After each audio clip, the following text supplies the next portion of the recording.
this is what we're dealing with. Charlie Kirk has gone from you'd have to be a moron and an insane to even possibly fathom going to war with Iran and striking the interior of Iran, never mind their nuclear facilities. We've gone from that to President Trump should get a Nobel Peace Prize. So can you see the disconnect here? Can you see the disingenuous nature of these hackbags? Let's see. Here we go. I wanted to just, I had to, right? But this is the position that we're in right now, right? So for anybody that's like, oh, we need to spend our time and maybe we can reach across the aisle, like Cenk Uygur and all these other just this is what we're dealing with. In less than a month's time, 2 months' time, at the most, Charlie Kirk has gone from you'd have to be a moron and an insane to even possibly fathom going to war with Iran and striking the interior of Iran, never mind their nuclear facilities. We've gone from that to President Trump should get a Nobel Peace Prize. So can you see the disconnect here? Can you see the disingenuous nature of these hackbags? Right? If I was ever this hypocritical without at some point raising my right hand and saying, hey, listen, I'm sure you're going to see at some point I said this, now I'm saying this, let me clarify my statements. It's just pure propaganda. It's just pure state. Just think of how, again, these people's platforms were built, a lot of them on anti-government, small government. Government should leave us alone, states' rights, freedom for the people, don't tread on me, right? And now are just doing utter and complete state-run propaganda for Donald Trump and his regime.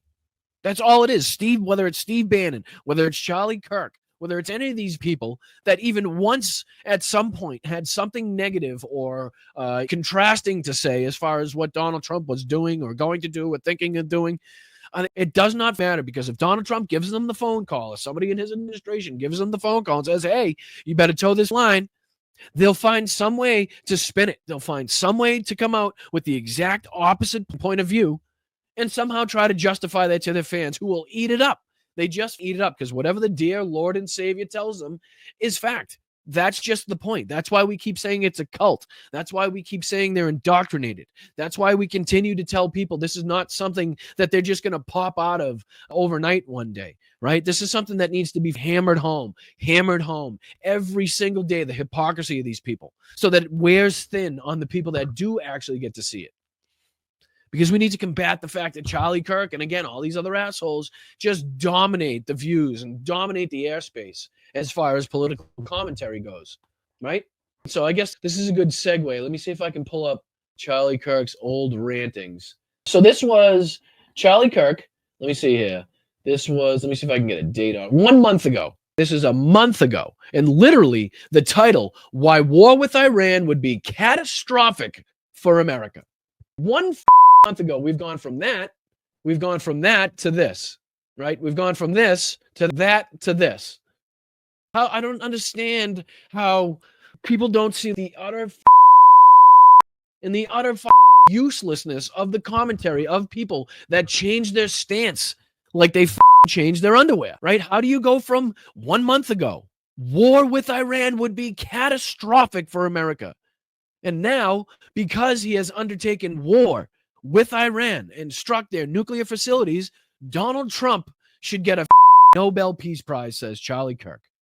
Now, how do you combat that? As a political commentator, how do you combat that? How do you fight against somebody that has the ability to change his stance, to change his beliefs, whether it's documented or not, whether there's video of it or not, with zero repercussions, without zero loss of audience, without any pushback? How do I fight against that? It's insane. It really is. So let's listen to a little bit of Charlie Kirk here from 1 month ago, talk about why he thinks it would be catastrophic for the United States to go to war with Iran. This is Charlie Kirk from 1 month ago. And as I was saying, another clip to be shown. Couldn't find it anywhere myself, but I do know that the Majority Report showed it this morning on their show. So if need be, I'll just go back to the Majority Report and see if I can find the segment in which they show it. But I think it very much highlights the hypocrisy and the fucking, like I said, useless nature of the rhetoric from these people and how they should not be listening to, how it's just a fucking waste of your time, energy, attention. Listen to a word that they say, because they'll flip and they'll do exactly as the dear leader, the Fuhrer, wants them to do. As long as the head of the Gestapo or the SS or fucking Himmler or fucking Joseph Goebbels. As long as one of those types, if Stephen Miller gives you the phone call, you're going to toe the fucking line. We also have Stephen Miller, looks like an asshole as well. And we're going to, not too long from now, make sure you hit the like, share the show out. Not too long from now, we'll get to Donald Trump's temper tantrum from this morning. So let's get into this. And I'm not going to play this whole thing. I think it's like minutes in where I can start it. Let's see. I might have to fight through some commercials, which I do. Commercial, because it's Rumble. My apologies. Here we go. All right, so we're 3 minutes and 49 seconds in. This is when Charlie, I believe, starts to get into why he believes it would be catastrophic to go to war with Iran. Let's just get into a little bit of this. Play. It would be fantastic if you played any day now. That would be great. Oh, my apologies. Hold on. Time out. Sorry, I might be helpful on a podcast visually. I show it to you. You guys are listening to. That would be very helpful. My apologies. So let's restart that. I think it was at. So here we go. Do you support military strikes against Iran if they are developing a nuclear bomb? It's a very important question because, look, war with Iran, of course, is what Tom Cotton and Lindsey Graham want. They've wanted that forever. But what is instead being proposed is, well, what if we just do limited airstrikes? You got to also just take the step back. Wait a second. If everybody will remember, I know not that long ago, which is exactly what the United States carried out, what they'll call limited airstrikes, right, on 3 sites. So exactly what Charlie Kirk is trying to, sarcastically demean as a strategy, as an attack plan, is exactly what happened and what he's calling for Donald Trump to get the Nobel Peace Prize for. Trusting our intel agencies so quickly. We've only been in charge for 101 or 102 days.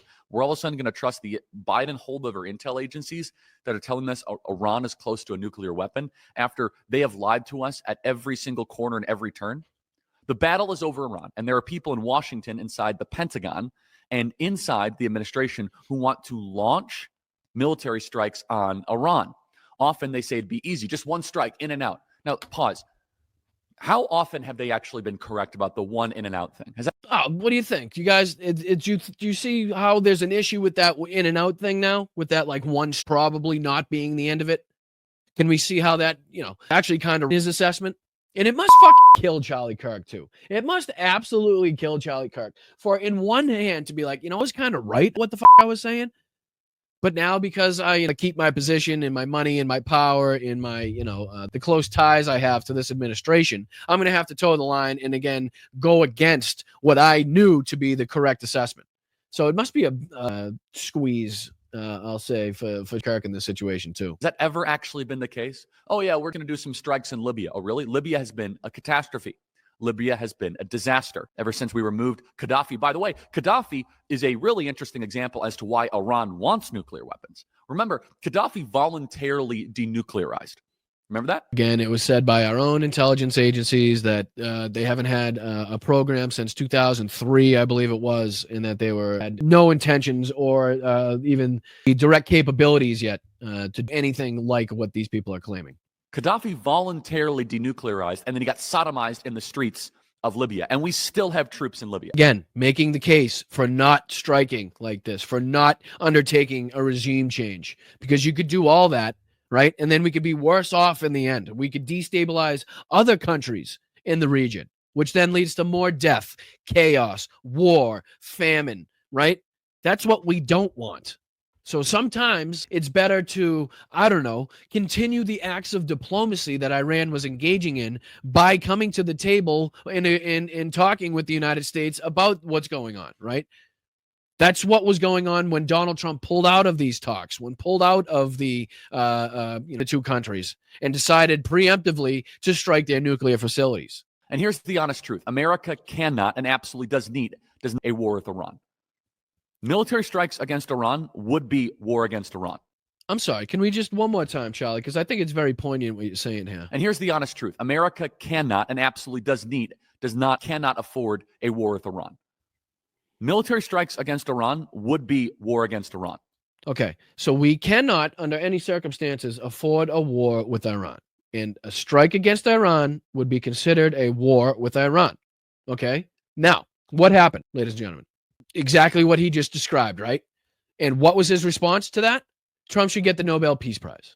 So a month ago, we're talking about, he says that it would be the dumbest, most catastrophic move, and that even a strike inside of the interior of Iran would be considered war with Iran. Now is calling for the president that undertook those ridiculous, stupid, nonsensical actions to get the Nobel Peace Prize, even though there's no fucking peace been achieved.